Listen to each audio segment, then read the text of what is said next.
It was late in the evening, the kind of late where the world outside feels muted, as though the clock itself had lost interest in ticking. The moon hung in the sky, a cold, indifferent observer of the events that were unfolding below. The house was quiet, almost too quiet, save for the occasional creak of the wooden floors, the soft rustle of a curtain caught by the wind, and the distant hum of the city that never really slept.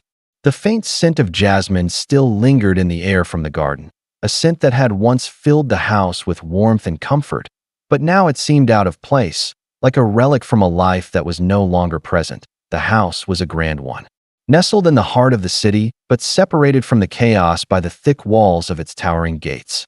It was the kind of house that whispered of old money, of success and security. Yet, as the night pressed on, a different kind of whispering filled the air, one that spoke of secrets, lies, and the kind of betrayal that could tear apart everything that had been built. Inside, the living room was bathed in soft amber light.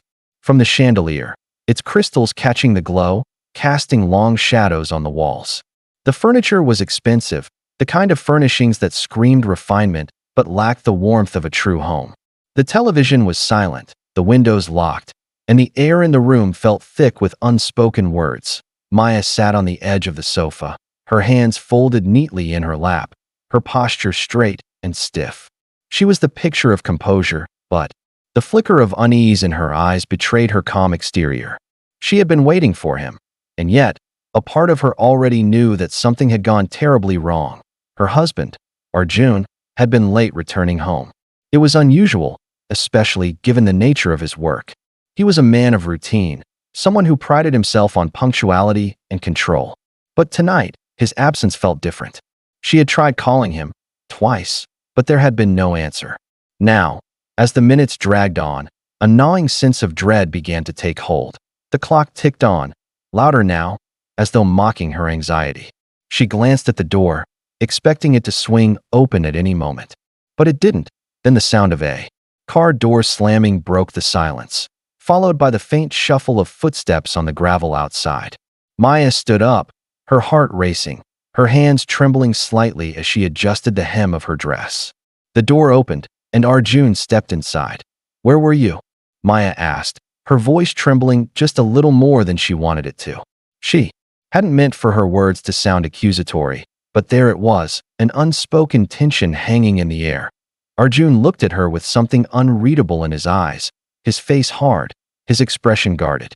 He said nothing for a moment, just stood there, his fingers brushing his jacket as though wiping away the dust of the night. "Work," he finally muttered, his tone clipped, his eyes avoiding hers. Maya nodded, though something in his response didn't sit right with her. She knew him better than anyone. She could read the subtle shifts in his body language, the way his jaw tightened when he was lying, the way his eyes darted to the side when he didn't want to face the truth. But she said nothing more, letting the silence stretch between them. Like a vast chasm. It was a strange kind of quiet that filled the room then. One that wasn't quite comfortable, but not quite tense either.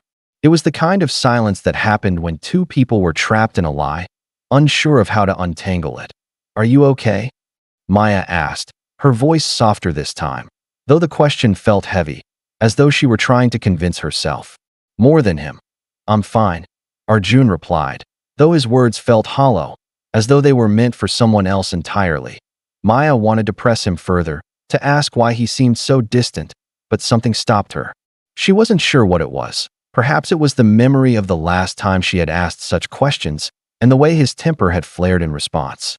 Or perhaps it was the sense of unease that had settled in her chest like a stone, making her afraid of what might happen if she dug too deep. So she didn't ask.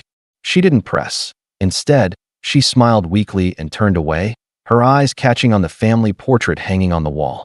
The one with the smiles that had once been so genuine, so full of life. Now, it felt almost like a different era, a time before the cracks had begun to show. "Dinner's in the kitchen," Maya said, her voice steady, though her heart was anything. But as she walked toward the kitchen, she couldn't shake the feeling that something was about to change. That tonight, everything would change. She wasn't sure why she felt that way, but the sensation had settled deep in her bones, and no matter how hard she tried to shake it, she couldn't.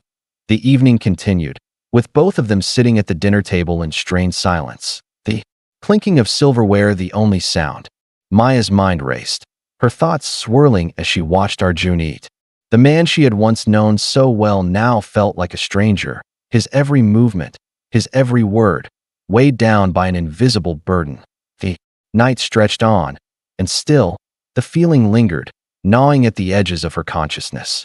She could sense that something was wrong, something beyond the tension between them.